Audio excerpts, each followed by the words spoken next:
Hoje vamos analisar um caso aterrorizante que vai te deixar chocado. Então assista a este vídeo até o final. Em uma cidade suburbana conhecida por sua paz e tranquilidade, ocorre um crime chocante que destrói essa tranquilidade e provoca um medo arrepiante. O desaparecimento repentino de uma mulher desencadeia uma cadeia de eventos que deixa todos horrorizados.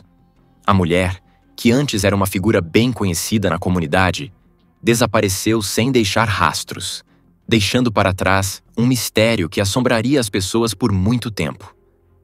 Mas em uma manhã fresca de primavera, as autoridades locais foram alertadas sobre uma descoberta perturbadora. O corpo de uma jovem mulher havia sido encontrado atrás de um quiosque em uma área remota, marcado por uma série de ferimentos estranhos e horrivelmente brutais. A investigação rapidamente revelou detalhes perturbadores sobre a vida pessoal da mulher. À medida que os detetives aprofundavam suas investigações, eles descobriam uma teia de enganos envolvendo inúmeras conexões secretas e uma história complexa que pintava um retrato sombrio de seu verdadeiro caráter. O caso tomou um rumo dramático quando os relatórios toxicológicos e as provas forenses começaram a revelar a extensão dos abusos infligidos à vítima. Queridos espectadores, temos as melhores histórias de crimes aqui no nosso canal. Para não perder nenhuma, inscrevam-se e, por favor, deixem um like no vídeo. A tragédia atingiu a vila italiana de Teramo, chocando todos na região, onde nada prenunciava o desastre iminente. Uma jovem mulher, Melania Rea, cuja vida parecia perfeita, desapareceu de repente.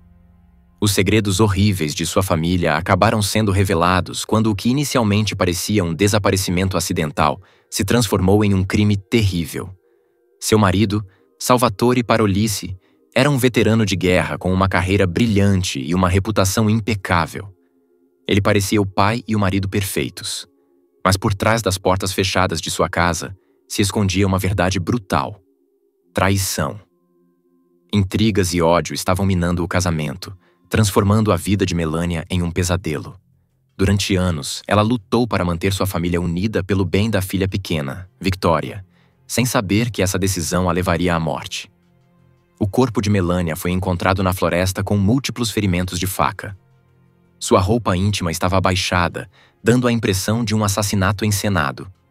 Os investigadores mergulharam em um turbilhão de mentiras e traições, descobrindo a verdade horrível quando souberam que Salvatore tinha uma amante.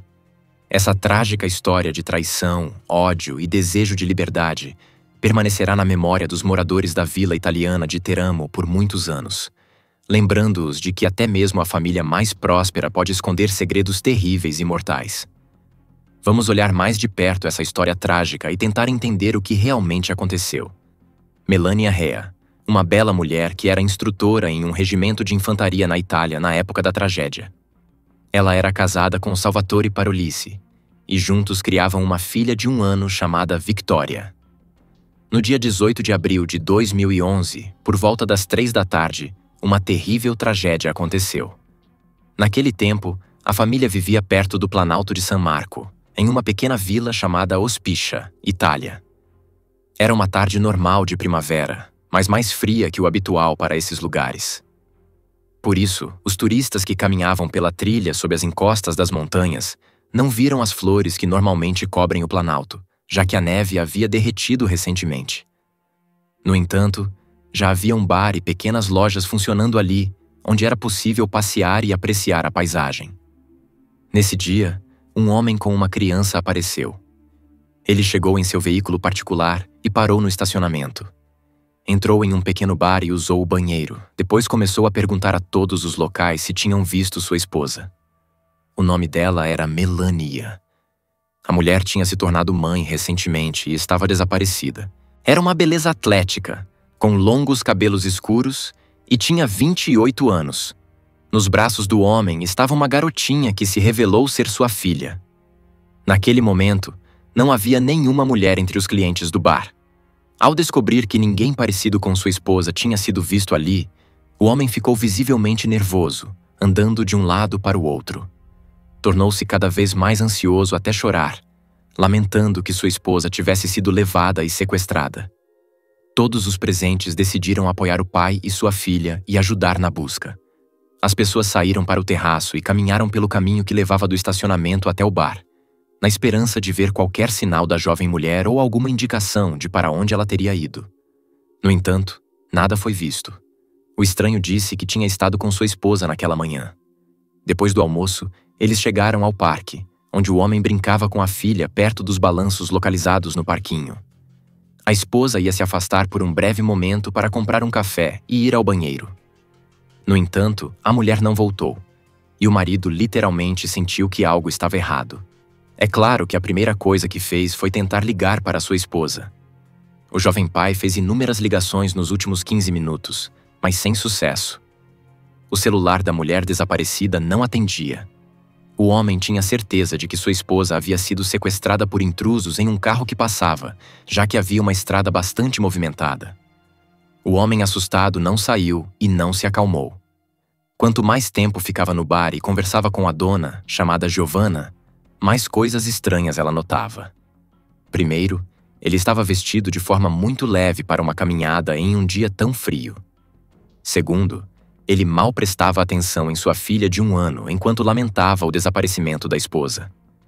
A menina vagava entre os clientes, com fome e frio, mas o pai ignorava todos esses fatos enquanto continuava a soluçar e contar sua história sobre o desaparecimento da esposa.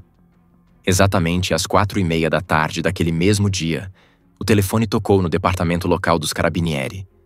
Giovanna, a dona do bar, chamou a polícia. Quando o homem saiu do bar, ela relatou que havia ali um homem que não conseguia encontrar sua esposa há mais de 1 hora e afirmava que ela poderia ter sido sequestrada. Ele estava com uma criança pequena. A menina tinha pouco mais de 1 ano e o pai claramente não estava em seu estado normal. Quando o pai da menina apareceu no bar, a proprietária imediatamente lhe entregou o telefone para falar com os Carabinieri, uma das forças policiais da Itália.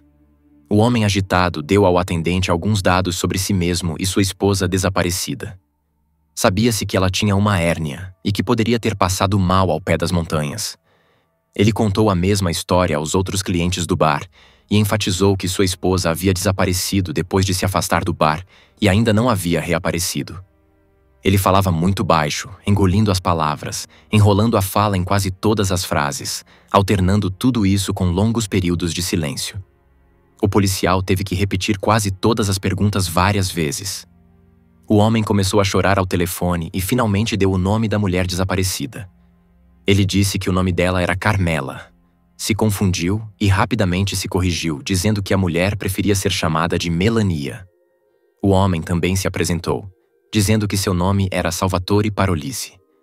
Quando os agentes da lei chegaram ao local, o homem repetiu sua história novamente, acrescentando os acontecimentos da manhã.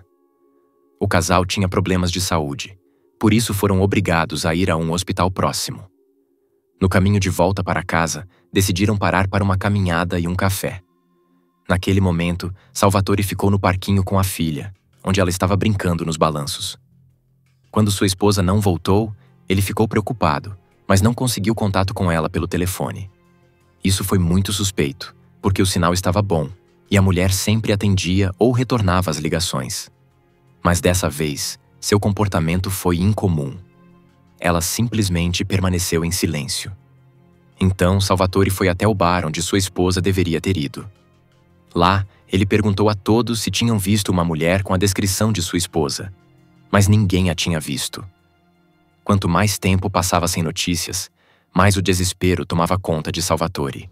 De repente, o homem ficou com raiva quando os policiais o questionaram em detalhes sobre como era sua esposa e o que havia acontecido nos últimos minutos antes de ela sair. Segundo Salvatore, tudo estava bem. Ela apenas queria usar o banheiro e nada indicava problemas naquele momento. A identidade do denunciante foi confirmada e os Carabinieri iniciaram uma verificação. Primeiro, eles realizaram uma análise rápida dos dados telefônicos do homem, observando seus interesses e buscas dos últimos dias para avaliar a confiabilidade do solicitante. Foi assim que a polícia tomou conhecimento do histórico de Salvatore. Salvatore Parolisi nasceu na província de Nápoles, Itália, em 28 de agosto de 1987. Na época do desaparecimento da esposa, ele tinha 33 anos. Junto com a filha, viviam em Felina. A desaparecida Carmela Rea Nasceu em 24 de maio de 1982, em outra pequena cidade da província de Nápoles. Ambos eram membros das Forças Armadas. Por isso, os Carabinieri entraram imediatamente em contato com o quartel da unidade militar, a qual os envolvidos neste caso estavam vinculados. O primeiro fator estranho era que a mulher havia desaparecido em uma área tão aberta. Não havia trilhas difíceis ou rotas arborizadas, e os sopés das montanhas nem sequer tinham tido tempo de florescer. Do parquinho se podia ver uma grande área. Era estranho que a mulher pudesse desaparecer sem ser notada ou ter sido sequestrada em plena luz do dia sem deixar testemunhas que confirmassem isso. Além dos Carabinieri, também chegou o amigo de Salvatore, que também era policial. Ele queria principalmente ajudar o homem em choque a cuidar da criança. Nesse momento, Salvatore estava muito agitado, literalmente tremendo e constantemente batendo os punhos no balcão do bar, sentindo-se impotente. Salvatore não conseguia se controlar e, ainda mais, não era capaz de cuidar da filha. Finalmente, a polícia coletou todas as informações necessárias, após o que liberou o jovem pai com sua filha. Um pouco mais tarde, os parentes da mulher desaparecida foram notificados sobre o incidente. Eles imediatamente foram ao local para descobrir todas as circunstâncias por si mesmos e ajudar nas buscas por Melania. Ao se comunicar com a polícia, Salvatore se comportou de forma bastante estranha. Como militar, ele compreendia perfeitamente a importância de fornecer as informações mais precisas aos policiais para ajudar a encontrar sua esposa o mais rápido possível. No entanto, em vez disso, ele evitava respostas e atrasava o processo de todas as formas possíveis. Até mesmo para descobrir o número de celular da mulher desaparecida, os detetives tiveram que repetir a pergunta 3 ou 4 vezes, antes que o homem finalmente fornecesse os dados necessários. Os policiais queriam rastrear o celular de Melania para descobrir sua localização aproximada e traçar sua rota. Na verdade, não era tão difícil encontrar a esposa se ela realmente tivesse saído ou fosse pega ali por algum intruso. Havia apenas 3 caminhos bastante movimentados entre o bar e o parquinho. Um deles tinha pouco mais de 100 metros de comprimento, e a maior parte dele era visualizada por uma das câmeras de vídeo instaladas no quiosque. O segundo era muito mais longo, cerca de 1 milha, e passava por um memorial de guerra local frequentemente visitado por pessoas. O terceiro trajeto tinha cerca de 2 milhas, e também era bem monitorado de todos os lados por câmeras. Mas, surpreendentemente, ninguém viu nada, e as câmeras também não registraram a mulher. Tudo isso era estranho e levantava questões. Será que a mulher realmente esteve nesse local naquele dia? De acordo com as descobertas, o celular da mulher desaparecida esteve ativo pela última vez às 2h45 da tarde, no mesmo dia pouco antes do desaparecimento. Isso não ficava longe de onde ela tinha ido com o marido e a filha. Nada disso forneceu informações adicionais, e o silêncio de Salvatore só piorava a situação. A única coisa que poderia ajudar na busca era o Serviço Nacional de Resgate de Montanha.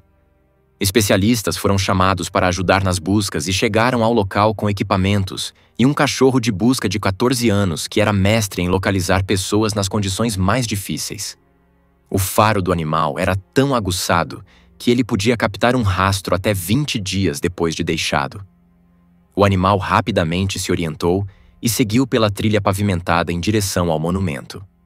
Ali, o rastro se perdeu, como se a mulher tivesse entrado em um carro e desaparecido. No entanto, Salvatore disse depois que eles tinham estado ali pouco mais de 1 semana antes, de modo que havia a possibilidade de o cão ter sentido rastros antigos da mulher desaparecida ou de que ela realmente tivesse sido sequestrada e levada em um carro. Os policiais então foram com Salvatore até a delegacia para interrogatório. Ali, o homem novamente revelou todos os detalhes do dia anterior ao desaparecimento de Melania. Segundo ele, por volta das 11h30 da manhã, sua esposa foi examinada por um fisioterapeuta. Eles estiveram no supermercado e mais tarde foram à clínica San Marco. Ali, a mulher foi examinada e constatou-se que tinha uma hérnia inguinal. Depois do almoço, eles passaram em casa, trocaram de roupa e saíram para caminhar com a filha. De acordo com Salvatore, eles tinham estado ali 3 ou 4 vezes no último mês. Era um dos locais favoritos da família e muito frequentado para caminhadas. Assim, ele conhecia bem a área, especialmente por causa de sua memória fotográfica de militar. A última visita ocorreu menos de 10 dias antes de Melania Rea desaparecer, em 10 de abril. Segundo Salvatore, naquela ocasião, eles vieram ali sozinhos e visitaram um bar. Depois de receber todas as informações, os carabinieri deixaram o homem ir para casa, já que não havia nada mais a mostrar a ele naquele momento. A principal versão dos investigadores era sequestro, dada a informação obtida com a ajuda do cão de busca. A mulher se aproximou da estrada principal e seu rastro se perdeu, como se tivesse sido sequestrada e levada. Todos os indícios apontavam que ela realmente poderia ter sido pega e arrastada à força para dentro de um automóvel. Em maio, Salvatore foi à televisão para contar sua história. Ali, ele acrescentou mais detalhes, dizendo que ele e a esposa tinham feito um pequeno piquenique perto do memorial de guerra e descansado ali no dia do incidente. No geral, o lugar não era nada adequado para esse tipo de lazer. Havia vegetação densa e nem mesmo um banco. Mas as palavras de Salvatore confirmavam em parte o comportamento do cão de busca. Além disso, o marido forneceu informações sobre as roupas e acessórios que sua esposa usava no momento do desaparecimento. Ali, surgiram novas estranhezas. Segundo o marido, a mulher desaparecida não estava com uma bolsa com pertences pessoais. Ela estava vestida com roupas casuais e tinha algumas joias de ouro consigo. No entanto, era totalmente incompreensível como uma mulher tão responsável poderia sair em uma viagem longa com sua filha, sem qualquer preparação e sem levar sua bolsa. Ela não tinha nem mesmo dinheiro ou cigarros, que fumava o tempo todo. Os investigadores ficaram particularmente interessados em como ela poderia ter ido a um bar comprar café para o marido se não tinha dinheiro com ela. Havia cada vez mais contradições e inconsistências nas palavras de Salvatore. Presumivelmente, ele estava mentindo. Diante do crescente número de suspeitas, os detetives voltaram a procurar o marido da mulher desaparecida para saber sobre o relacionamento deles e o clima familiar. Segundo o homem, havia um forte vínculo entre eles. Às vezes, discutiam sobre várias questões se não chegassem a um consenso. No entanto, isso nunca evoluía para conflitos. Em geral, eles tinham uma ótima e forte família, o que era confirmado por amigos próximos e parentes. Portanto, o homem foi novamente liberado. Após o interrogatório de Salvatore, os parentes da mulher desaparecida chegaram à cidade no dia seguinte. Eles se hospedaram em um condomínio modesto perto da casa de Salvatore. Foram imediatamente à delegacia, embora estivessem muito cansados.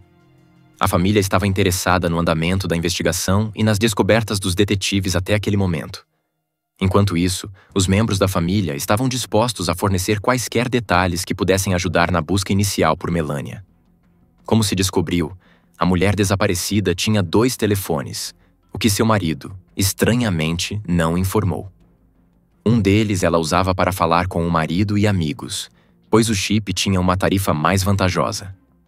O outro número era usado para se comunicar com sua mãe e familiares próximos.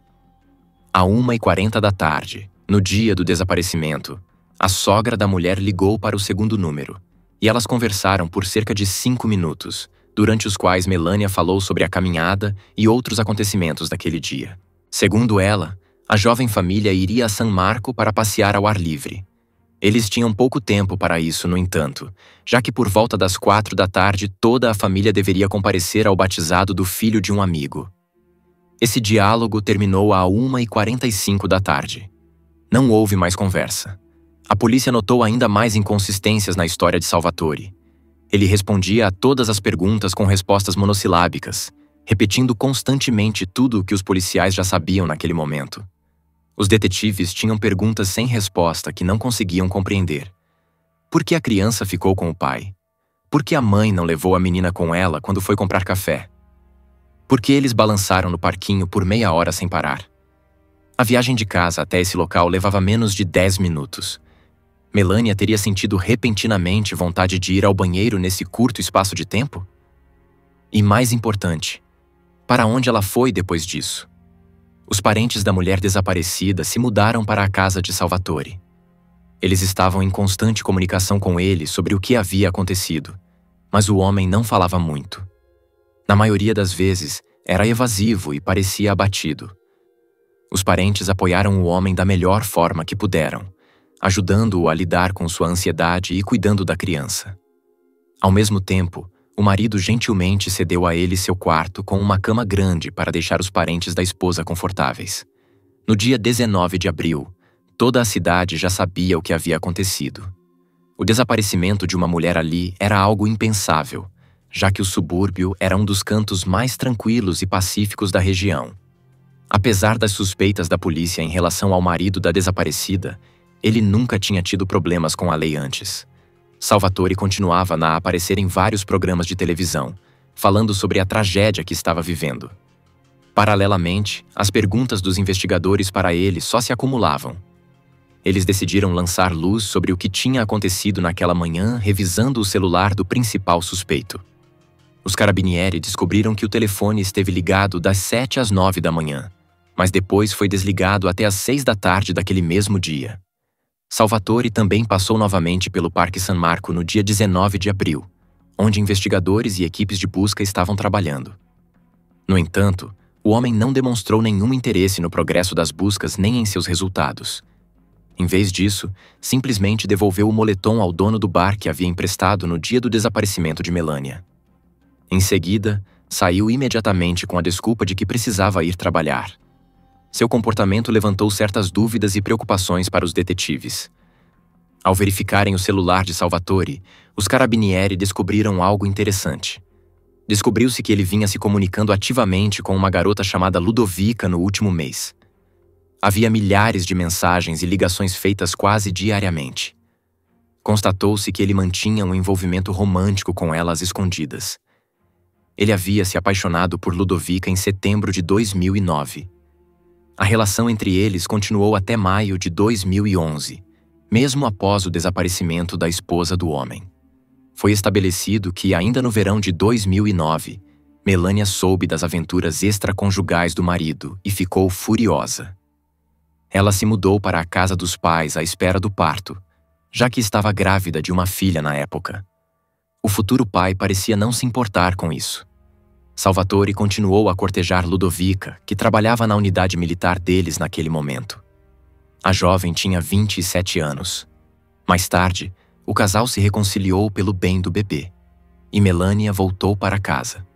No entanto, seu caso extraconjugal continuou. O marido alugava constantemente um estúdio onde se encontrava com a amante. Após o treinamento, ela foi enviada para Roma, mas mesmo lá a relação deles não terminou. O homem usava quase todos os minutos para se afastar da esposa e falar com a amante ao telefone, pelo qual estava literalmente obcecado. Julgando pelos diálogos, era óbvio que Ludovica queria mais do que um relacionamento por telefone ou à distância. Mas aparentemente o obstáculo para isso era Melania. Nos últimos meses, antes do desaparecimento da esposa, havia desentendimentos na relação entre os amantes por causa da mulher. Ludovica queria que Salvatore se divorciasse e ficasse com ela. O homem, de todas as formas, adiava isso, alegando que o processo de divórcio já havia começado, mas os advogados precisavam de muito tempo para reunir e preparar documentos. Na realidade, Melania insistia em preservar o relacionamento. Ainda em 2010, ela foi bastante categórica nesse sentido. Durante esse período, ela acabou de descobrir que o marido continuava a se encontrar com a amante. No entanto, a esposa estava determinada a manter a família unida. Melania tentou chantagear Salvatore, dizendo que se eles se divorciassem e ela tornasse pública a relação extraconjugal, o marido teria problemas no trabalho. Depois disso, ele se assustou e fez uma pausa na comunicação com Ludovica. Parecia ter funcionado. Sua esposa ficou convencida de que tudo tinha voltado ao normal e que o que havia acontecido não passava de uma paixão passageira, causada pela estagnação no relacionamento. No entanto, nesse estágio, surgiu o confronto com a amante que não planejava ceder. Ludovica insistia em retomar o relacionamento com Salvatore, querendo que ele deixasse a família por ela. O homem estava literalmente dividido entre as duas mulheres. A situação chegou a tal ponto que no dia 19 de abril, Salvatore deveria ir a Roma encontrar sua amante para conhecer os pais dela, a fim de que pudessem ficar livres para construir a própria família. O problema era que sua esposa nem sequer sabia disso. Ao mesmo tempo, Ele deveria estar passando as férias com sua família, Melania e sua filha. De alguma forma, justamente um dia antes do evento, a esposa desapareceu. Tudo parecia muito suspeito. É claro que triângulos amorosos raramente terminam bem. Quando Salvatore voltou ao trabalho pela primeira vez após o desaparecimento da esposa, a administração sugeriu organizar uma operação de resgate, reunindo um grupo de soldados e usando maquinário. No entanto, o homem estava extremamente calmo e tinha certeza de que isso não era necessário. Supostamente, sua esposa o havia deixado por ressentimento. Portanto, não havia necessidade de organizar nenhuma operação. Salvatore então apagou sua conta nas redes sociais, pelas quais se comunicava com Ludovica. Com as novas circunstâncias, a polícia obteve o verdadeiro motivo para o crime. Até então, o período crítico durante o qual a chance de encontrar a desaparecida com vida era maior já havia passado. Os carabinieri acreditavam seriamente que nunca encontrariam Melania viva novamente. Além disso, o cão farejador envolvido na investigação foi ineficaz. Ele conseguia sentir pegadas frescas e o odor da desaparecida deixado 10 dias antes com a mesma intensidade. Diante disso, era impossível dizer o que ele havia farejado. Para obter mais informações, os investigadores foram até a casa de Salvatore Parolisi. No dia 23 de abril, a polícia recebeu uma ligação de um homem desconhecido. Ele se identificou como um caçador de cogumelos que disse ter feito uma descoberta horrível: o corpo de uma mulher a 10 milhas de Felina. Quando os carabinieri chegaram ao local, encontraram o corpo de uma jovem que se parecia com Melania. Suas calças e roupas íntimas haviam sido abaixadas em uma cena que parecia um estupro encenado. Os investigadores ficaram chocados quando o marido se recusou a aparecer para fazer o reconhecimento, sem dar nenhuma explicação. Em vez disso, um amigo da família apareceu e confirmou que Melania, de 28 anos, era a pessoa cujo corpo havia sido encontrado. Um vendedor de uma barraca próxima também confirmou a identidade da falecida, já que os militares locais frequentemente realizavam treinamentos ali e eram seus clientes regulares. Durante a autópsia, os especialistas forenses encontraram múltiplos ferimentos de faca no corpo da vítima, semelhantes aos de uma lâmina pequena. A maioria dos golpes foi na cabeça e no pescoço, e também havia ferimentos no peito e várias marcas de defesa. Melania não havia sido estuprada. Uma grande quantidade de evidências foi coletada ao redor do corpo. Entre os itens encontrados estavam o celular da vítima, um isqueiro com vestígios de sangue, uma garrafa de água e marcas de pneus. No entanto, a prova mais importante foi um recibo de supermercado da manhã de 18 de abril. Além disso, foram encontradas seringas de insulina e torniquetes. Poderia-se suspeitar que a falecida tivesse sido vítima de pessoas viciadas em substâncias ou que ela mesma as usasse. Essa especulação foi parcialmente confirmada pelos símbolos gravados no corpo da vítima. Alguns dos ferimentos pareciam formar cruzes, suásticas e outros símbolos, bem como algo do âmbito de rituais satânicos. Mas os detetives tinham certeza de que era uma falsa pista. O exame toxicológico mostrou que não havia álcool nem substâncias ilegais no corpo da falecida. Os carabinieri souberam pelo marido de Melania de outra coincidência estranha. Alguns dias antes do desaparecimento da mulher, exatamente nesse lugar, atrás do quiosque onde o corpo foi encontrado, ela e o marido tiveram uma relação íntima. De alguma forma, isso chegou ao conhecimento da amante, que ficou furiosa. Ela pouco se importou com o fato de que seu amante havia ficado viúvo em circunstâncias estranhas. O que a irritava eram as mentiras, já que o homem jurava repetidamente que não tinha mais intimidade com a esposa. Em qualquer caso, essa ligação poderia justificar quase todos os vestígios do principal suspeito no corpo da vítima. Isso poderia ser encontrado pela polícia na cena da tragédia. Havia muitos ferimentos, o que tornava na história da intimidade atrás do quiosque menos plausível. Nevava e estava bastante frio naquele dia, o que não era favorável para um encontro íntimo ao ar livre. Além disso, sabia-se que Melania sentia dores na época devido a uma hérnia inguinal, o que tornava improvável sua participação em tal atividade. Salvatore provavelmente queria construir um álibi dessa forma, sabendo que a polícia poderia encontrar seu DNA no corpo da mulher morta, como evidência de seu envolvimento no massacre de sua própria esposa.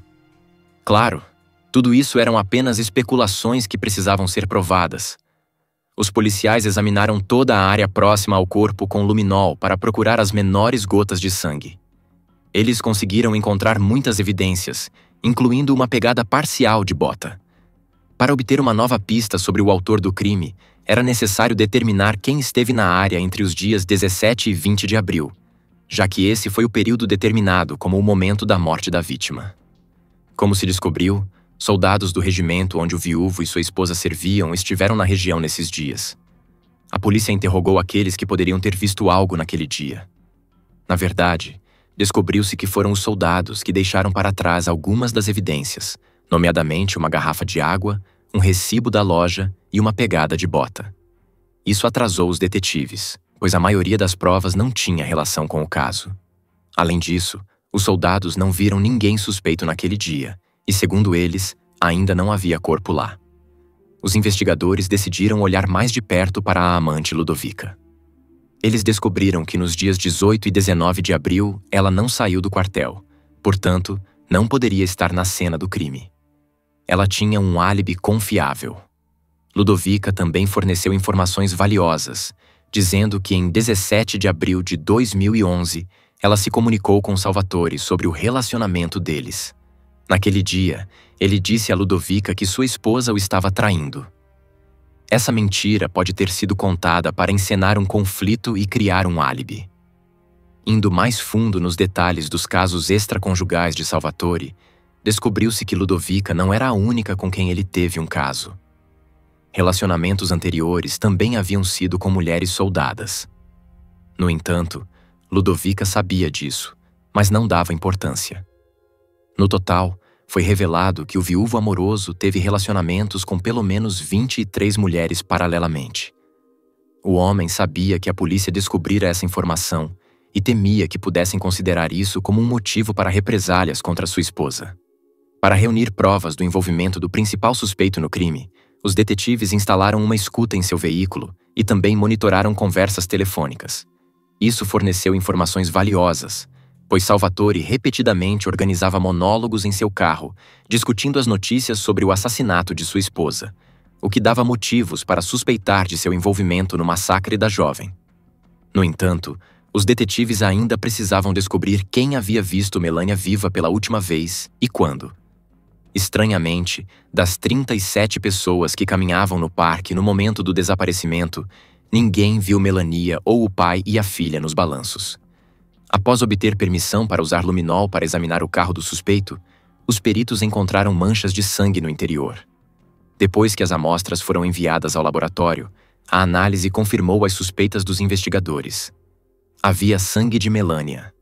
Enquanto isso, os promotores desenvolviam sua versão e tentavam determinar os motivos específicos do crime.